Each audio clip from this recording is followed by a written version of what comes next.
Hey everybody, it's Jason Blaha here, and once again it is time for the Q&As, and I apologize if these are coming up later than most of you are used to. I've had an insanely busy weekend, and I haven't really had a chance to film like I would normally do and like I'd like to. But let me get my hat on, and let's go ahead and get this started. All right, first question. Hey Jason, per your advice on diet, I generally try to avoid fatty foods, eating mostly lean meat, beans, whole grain bread, fruit, and vegetables. The only fatty foods regularly eat are eggs and sometimes olive oil to make sure meat doesn't stick to the pan. I don't really like counting macros because I find myself becoming neurotic about my diet. What are some of the physical warning signs to look out for that fat intake might be too low? Thanks in advance. All right, guys, when it comes to things like dietary fat, it's kind of a controversial subject as to how much you actually need in your diet. Nutritionists actually don't have a consensus on that, believe it or not. Now, we know that you need a little bit. You need about a total of 18 grams of essential fats in your diet. That means your omega-6, omega-3, the majority of that coming from omega-6. You only need a couple of grams of omega-3 a day in your diet, like 2 to 3 grams tops. And that's from all sources. And it's pretty unlikely you're going to be low on these things if you eat plenty of whole foods. Not really a problem. So someone who's eating a little bit of eggs, you probably eat grains. The fat in your grains is going to be mostly omega-6. Your green vegetables are going to be omega-3. If you eat any fish whatsoever, you're going to get omega-3. So it's probably not a big deal. Now, as far as overall dietary fat going too low, the signs you might want to watch for are going to be, and keep in mind, guys, low dietary fat is usually a problem when it's combined with low calories. It's usually low total caloric intake. Because what you need to remember is that when we talk about a little bit of de novo lipogenesis going on, a little bit of carbohydrates turning into triglycerides, that's actually done on a really, really low-fat diet by your body to make sure that you get enough fat for various things that you need to survive. Your body does that as a survival mechanism to some extent when you run really low-fat, high-carb for prolonged periods of time. So usually the lower your calories go, the more at risk you're going to be for some sort of dietary fat deficiency. And it's one reason people who are trying to either recomposition or gain weight generally can cut their dietary fat ultra low and not have to worry about it, because it's usually when you're in a caloric deficit that dietary fat really starts to be something that you probably need a little bit more of. What I would watch for, though, would be just general low energy.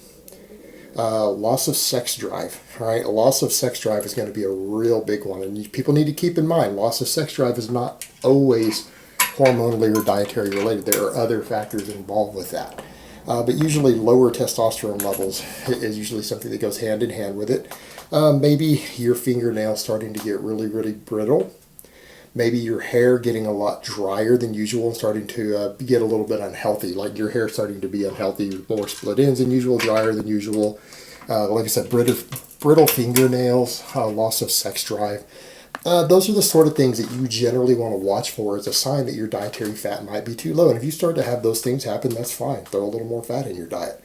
If you want to eat a little bit of peanut butter every now and then, fine. Throw some extra peanut butter in, some extra nuts, some avocados, or maybe a little bit more fatty meat every now and then. The thing you need to remember, though, with dietary fat, you don't have to eat the dietary fat every day that you need. Usually, dietary fat deficiencies are coming from prolonged periods of time. Most of the benefits you get from fat in your diet is something that lasts for days at a time. So honestly, if you're starting to see some of these problems, just 1 or 2 days a week of just eating more fats in your diet will usually balance it out over time.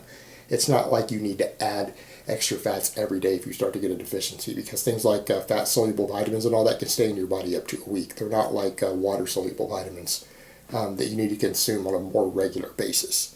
But those are the things I would watch for. All right, next question. Jason, I remember you saying on some of your older videos that muscle protein synthesis lasts from about 48 to 72 hours.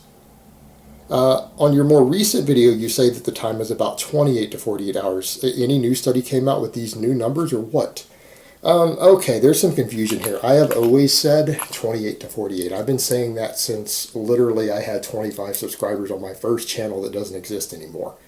Keep in mind, this is not my first fitness channel. I had a different one I started and closed and reopened this new one and rebranded. So keep in mind, I've been saying 28 to 48 since day one. I'm surprised anyone remembers the mention of 72 hours because I only mentioned it one time in a video that I'm pretty sure I've deleted and has never been re-uploaded. What I was talking about was not myofibular muscle growth, but sarcoplasmic muscle growth. There was one study done on female athletes, or female lifters. They weren't even athletes, but female lifters who were doing a bodybuilding style workout, that some of their sarcoplasmic hypertrophy had continued for 72 hours in the lab. But generally, the myofibular hypertrophy, and people need to understand you can't train differently for each one of these. That's a whole other topic I should probably cover again.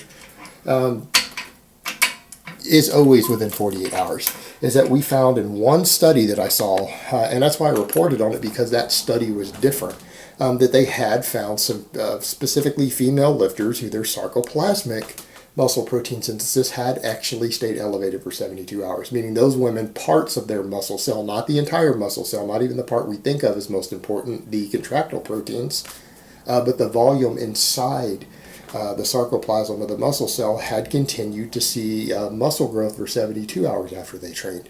Now, to my knowledge, this study hasn't been replicated again. I don't think it's been shown again yet. And it was only in females and only doing some bodybuilding style type training. So, we could draw whatever conclusions we want from that, but it might be a thing that only applies to females for all we know. So again, it's really hard to draw conclusions from that. But no, I've always said the 28 to 48 hours since day one. I've been saying that since before I started YouTube channels when talking to people, like way before I started making videos on YouTube. And the other thing that you're talking about was something I mentioned one time referring to another study that we needed to look further into so that we could understand it better. So I can see how that would cause some confusion if someone saw that original video, but it's kind of funny because I remember that video only had a few hundred views. So it's just kind of funny that someone remembers that and thinks that that's been my overall stance. So that was a reference to one video, and I do remember making that video about 3.5 years ago or so. But that's what that was about. But generally, as far as we know, most muscle growth only happens for most people in most of the studies we've seen for about a 28 to 48 hour window until drugs come into the mix. But, we could look into that other study further. Maybe they'll study that a little bit deeper. All right, next question. Could deadlifting 3 times a week be enough for complete leg development, or at least a majority of gains for those who aren't competing/training for serious goals, but rather for health benefits, enjoyment of movements such as the deadlift? You know what? It gets tricky here because when we talk about complete leg development, are you talking about competitive bodybuilder leg development, or are you talking about just having strong enough legs to deadlift 500 pounds? Strong enough legs to compete on a playing field?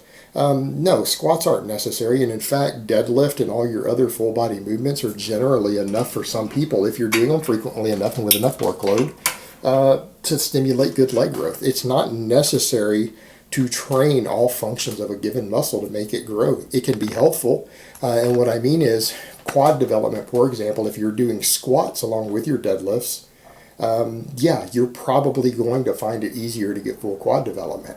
Some people who aren't particularly genetically gifted in their leg development aren't going to be able to get everything they want out of deadlifts. Me personally, I don't squat anymore. I don't do any direct leg work anymore. And my legs are still enormous. You guys see my calves in some of the training videos I've got up. I haven't done a squat or a leg press or anything like that in well over a year at this point, probably going on 1.5 years. Now, before people say, well, you're just being lazy. No, guys, I used to do Bulgarian style training, Bulgarian light, where I was squatting every day. And if you guys remember during accumulation phases, I used to video it. I did up to 30 sets of squats a week. And then when I switched over to Bulgarian light, I would hit training maxes 6 days a week on the squat. So it's not a matter of being afraid to squat. It's that I don't care about it anymore. But my legs are just as big as they were when I was squatting over 500 pounds. Back when I was squatting like 508-ish for training maxes on YouTube. My legs are the same size. They haven't shrunk at all. And my leg work consists of pretty much power cleans, push presses, and deadlifts. But I personally believe the push press is a leg developer, particularly combined with stuff like the deadlift. But yeah, I mean, if you're doing general full body exercises like the deadlift, like the clean and press, the push press, stuff like that, you should have no trouble at all maintaining really good leg development. It just shouldn't be an issue for you. And again, it depends on the person. Unless you are really screwed on your leg genetics, you're one of those people who struggle to grow legs, then it's probably not a problem. Your general athletic full body exercises, including the deadlift, can cover your leg development. However, for people whose leg development really sucks, you're probably just genetically you struggle with overall leg development. If you want them to get really big, you are probably going to have to squat.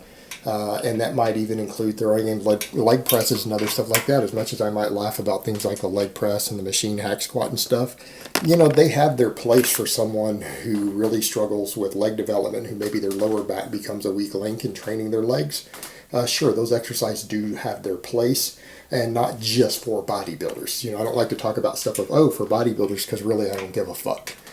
But even for people who need more leg development for sports, those exercises do have their place depending upon a person's genetics and what they're doing. But people who don't struggle with leg development, who just want big, strong legs, you might not actually have to squat. You could probably get away with stuff like your deadlifts and push presses, depending on what your goals are, what your genetics are like. All right, guys, but that's really all I have to say on that today. I hope it's been informative, and I will talk to you guys next time in part 2.